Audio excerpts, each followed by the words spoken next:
आज का हमारा जो टॉपिक है, हिंदी साहित्य में सरयू की जो किताब है, उस किताब में कबीर के जो दोहे हैं उनका आज हम व्याख्या करेंगे। तो कबीर जी का जीवन परिचय आता है।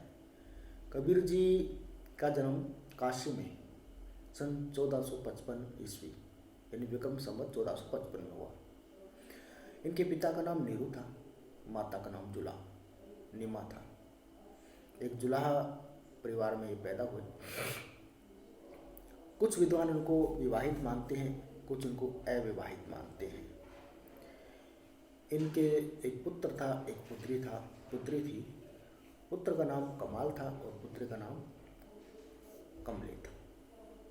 इनकी जो मुख्य रचना है वो बीजक है, जिसमें शब्द रेमने और साखी आती है। सन 1575 विक्रम संवत में इनका देहावसान हो गया। तो आज हम इसकी व्याख्या करेंगे। पहला दोहा इसका, गुरु गोविंद तो एक है, दूजा यहू आकार। आपा मेट जीवित मरे, तो पावे करतार। कबीर जी कहते हैं गुरु और गोविंद दोनों एक ही है। इन भगवान और जो इस गुरु है वो दोनों एक है, लेकिन दोनों की उपाधि अलग अलग है। आकार मतलब उपाधि। कि जो शिष्य अपने अहम को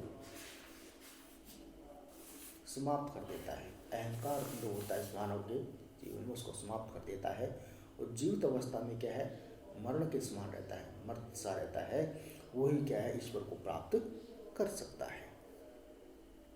अब इसमें वर्ण की आवृत्ति बार बार हुई, इसलिए अनुप्रास अलंकार है। ज्ञान प्रकाशा गुरु मिला, सो जिन्नी बिसरी जाए। जब गोविंद कृपा करे, तब गुरु मिला आई। कि परमात्मा है जो आत्मा, परमात्मा एक ही है। आत्मा को समझा रहे हैं कि हे मानव, कि जब गुरु मिले, गुरु से ज्ञान मिला, उससे क्या ज्ञान रूपी प्रकाश आया, और इस ज्ञान रूपी प्रकाश को जिससे हमें प्राप्त हुआ है, जिन्हें गुरु मिला है, हम उस ज्ञान को भूलना नहीं चाहिए।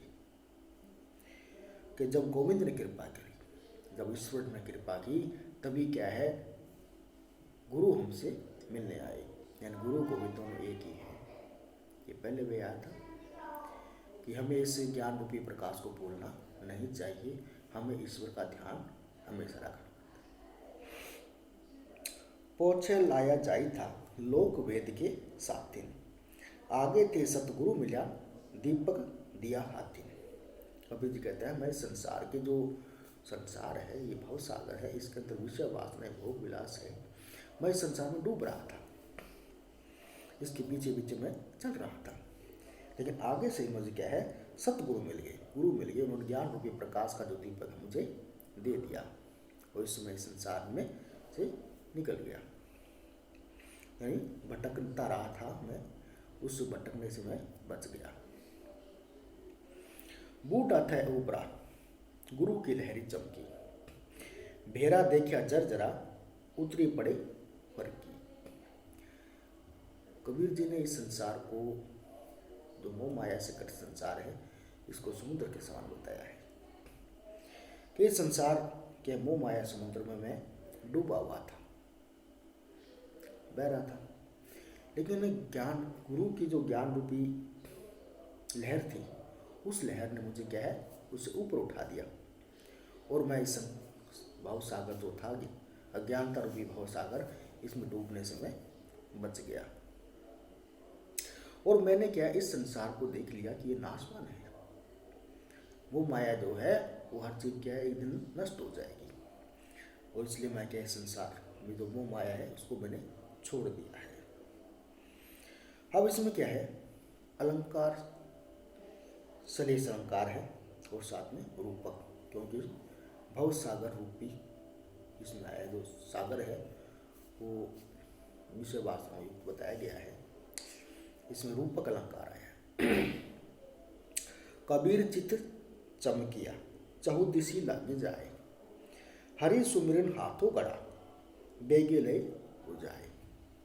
और कबीर जी क्या कहते हैं कि अपने मन को कहते हैं, मेरे मन में ज्ञान रूपी बोध रूपी चमक पैदा हो गई है, और इससे क्या है, मुझे संसार में विषय वासना जो है वो जाग दिखाई दे रही है, मेरा मन क्या है, संतृप्त हो गया है।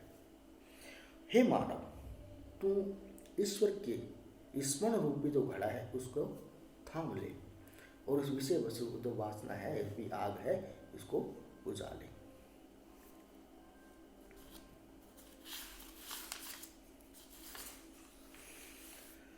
छठा तो पैरा है, पार ब्रह्मा के तेज का कैसा है उन्मान, कहबे को सौभाग्य नहीं, देखा ही परमान।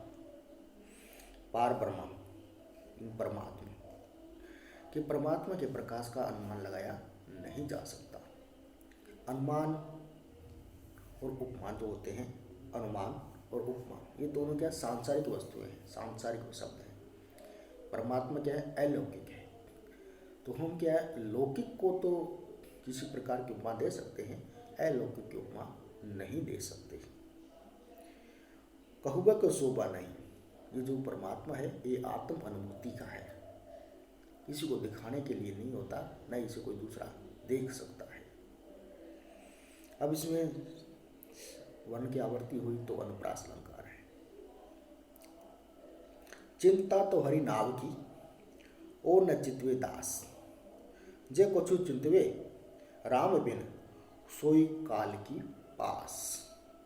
कबीर जी है कि चिंता तो हरि नाम की, जो ईश्वर ने मानव को जन्म दिया है उससे क्या है, चिंतन, राम का नाम लेना चाहिए, उसे कभी बोलना नहीं चाहिए।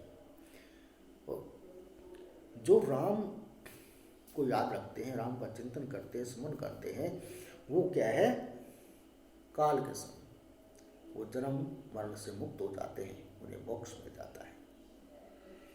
अब इसमें वर्ण बार बार आया, चाहे जैसे तो अनुप्रास अलंकार है। और साथ में क्या है, चित्तवे शब्द दो बार आया है। जब शब्द दो बार आता है तो यमक अलंकार भी होता है। नैना अंतरी आवहि, नैन झापी तो हिले, ना देखूं और को, ना देखूं ना तुझ देखन दो। परमात्मा से कहते हैं, हे परमात्मा, आप मेरे नेत्र में बस जाओ, मैं इन नेत्रों को बंद कर लूं, इससे क्या है, नहीं तो मैं किसी अन्य को देख सकूं और नहीं आपको किसी और को देखने दूं। अनुप्रास अलंकार है इसमें। बहुत दिन की ज्योति बाट तुम्हारी राह, जीव तरसे तुझ मिलन को, नहीं माही मन नाही विश्राम। कबीर जी परमात्मा का इंतजार कर रहे हैं, प्रतीक्षा कर रहे हैं राम कि मेरी जो आत्मा है, मेरे जो मन है, वो बहुत दिनों से आपसे मिलने के लिए आतुर है, आपकी प्रतीक्षा कर रही है, और इसलिए मेरा मन क्या है, तरस रहा है, मुझे एक पल भी क्या है, विश्राम नहीं है। मूरी संग न कीजिए, लोहा जल न तिराई, कदली सीप भुजंग मुख, एक बूंद तिहु भाई। अब कबीर जी ने संगति का प्रभाव बताया है, कभी भी मूर्ख के व्यक्ति की संगति नहीं करनी चाहिए। तो मूर्ख व्यक्ति कभी भी क्या है, किसी का भला नहीं कर सकता, उसके साथ रहने से किसी प्रकार का भला नहीं हो सकता, इस संसार को पार नहीं किया जा सकता। तो वो खुद डूबता है और साथ में उस दूसरों को भी डुबो देता है। कदली सीप, अब जैसे वर्षा की बूंद है, केले में, सीप में और सर्प के मुख में पड़ती है, तीनों का प्रभाव अलग अलग होता है। केले में भरपूर बन जाती है और सीप में गिरने से मोती बनती है, और जो सांप है उसके मुख बनने में गिरने से विष बन जाती है। इसमें उदाहरण आया है, एक साखी कही गई, उसके साथ दूसरी फिर आई, उससे मिलती जुलती दृष्टांत अलंकार हो